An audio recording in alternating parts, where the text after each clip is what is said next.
Bonjour et bienvenue sur la chaîne. Aujourd'hui, nous allons faire le tour de tout ce qu'il y a à savoir sur la réaction élémentaire de dispersion, parfois aussi appelée absorption élémentaire. On va commencer par un exemple simple. Si un ennemi possède une aura sur lui et qu'on fait un sort anémo, alors l'aura de l'ennemi est dispersée et va provoquer des dégâts dans l'élément de l'aura en question. Évidemment, si la cible est un pyro-blob, la dispersion va s'activer, mais le monstre est immunisé contre les dégâts pyro. C'est une des limites de la dispersion. Lorsqu'on fait une dispersion, on a deux objectifs: toucher un maximum de monstres possible pour multiplier nos dégâts, et toucher des monstres qui ont des auras différentes pour multiplier les réactions.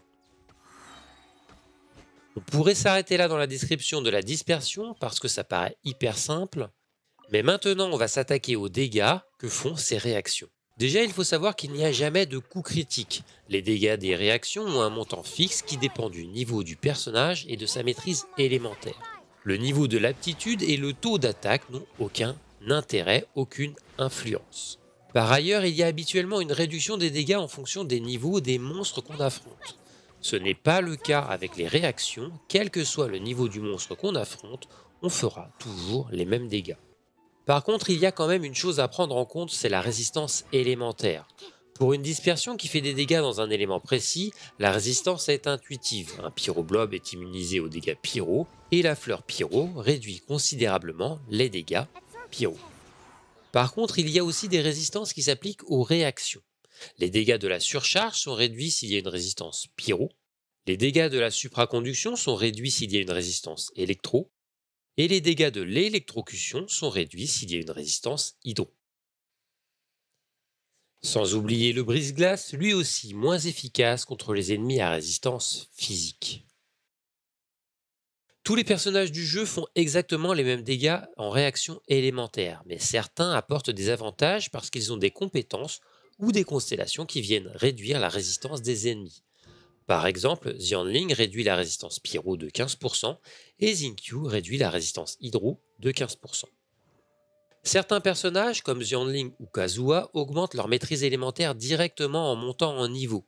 D'autres personnages influencent la maîtrise élémentaire de l'équipe, c'est le cas d'Albedo, de Sucrose ou de Diona via des aptitudes ou des constellations.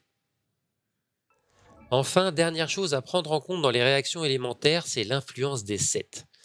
Deux sets influencent la maîtrise élémentaire, c'est le 2 pièces du mouvement vagabond avec plus 80 en maîtrise élémentaire, et le set instructeur qui a le même bonus 2 pièces mais qui donne aussi plus 120 maîtrise élémentaire à l'équipe après avoir fait une réaction. Dans une team élémentaire, malgré le fait que ce soit un set 4 étoiles, cela peut être une très bonne alternative. Il y a ensuite les sets qui influencent la résistance des ennemis. Comme on l'a vu, ça peut aider à faire des dégâts. Le set de la verte chasseuse diminue la résistance élémentaire de 40%, ce qui augmente les dégâts des réactions de toute l'équipe. C'est extrêmement intéressant, voire même obligatoire dans une équipe élémentaire. En plus de ça, le bonus 4 pièces offre plus 60% sur les dégâts de dispersion. Par exemple, Sucrose au niveau 90 avec 413 de maîtrise élémentaire verra ses dégâts de dispersion passer d'environ 3000 à 4600 dégâts, et avec 800 maîtrises élémentaires, elle passerait même à 9000 dégâts. Petit aparté, dans une équipe élémentaire, certains sets sont intéressants à équiper. Le set Sorcière des Flammes Ardentes sur Xianling fait plus 15% en dégâts pyro et plus 40% dégâts sur la surcharge. Le set Électro Colère du Tonnerre sur Fischl ou Beidou par exemple fait plus 15% en dégâts électro et plus 40% dégâts sur toutes les réactions liées à l'élément électro. L'un des gros désavantages sur les équipes élémentaires, c'est qu'il faut que tous les personnages soient dans la même optique de build, parce que si nous prenons par exemple Xianling avec 800 de maîtrise élémentaire et Fischl avec un build électro, donc disons autour de 150 maîtrises élémentaires, la réaction de surcharge fera soit 23 000 dégâts, soit 6 000 dégâts, ce qui change absolument tout. Et c'est d'autant plus vrai dans les gros sorts de dispersion des personnages anémaux, où il y a un gros bordel et les dégâts sont appliqués selon l'ordre qui est absolument ingérable.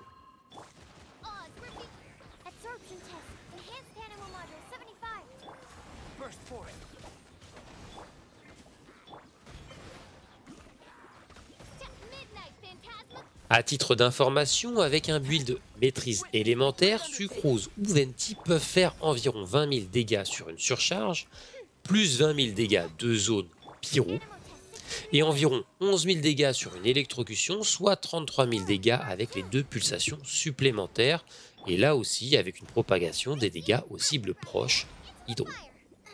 Ce genre de build vient à transformer tous les personnages moyens en machines de guerre, à une seule condition, il faut que ces personnages soient capables d'appliquer leurs éléments en étant en dehors du terrain. C'est le cas de Xianling, Fischl, Beidou, Rosaria ou Xingqiu.